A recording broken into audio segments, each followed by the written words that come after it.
تو یہ نور کہاں سے آتا ہے؟ یہ نور آتا ہے قلب اطہر محمد الرسول اللہ صلی اللہ علیہ وسلم سے، ذات باری سے حضور کو آتا ہے، حضور سے امت کو جاتا ہے، مخلوق ساری حاصل کر سکتی ہے۔ جس طرح کلام باری حضور پہ آیا، حضور نے ساری امت کو تعلیم فرمایا، اسی طرح وہ نور باری جو ہے، جمال باری، تجلیات باری قلب اطہر پہ آتی ہیں، وہاں سے آگے تقسیم ہوتی ہے۔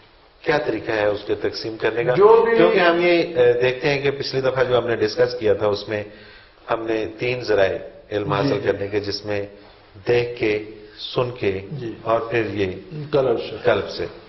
تو قلب کے اوپر جسے بھی نور ایمان نصیب ہوتا ہے یا جو بھی کلمہ پڑھتا ہے شعور کے ساتھ قبول کرتا ہے، اس کا تعلق قلب اطہر سے بن جاتا ہے، اس میں نور آنا شروع ہو جاتا ہے، خود بخود نور آنا شروع ہو جاتا ہے۔ کلمہ پڑھنے سے، اسلام قبول کرنے سے وہ تعلق جڑ جاتا ہے، آپ کی تار جڑ جاتی ہے۔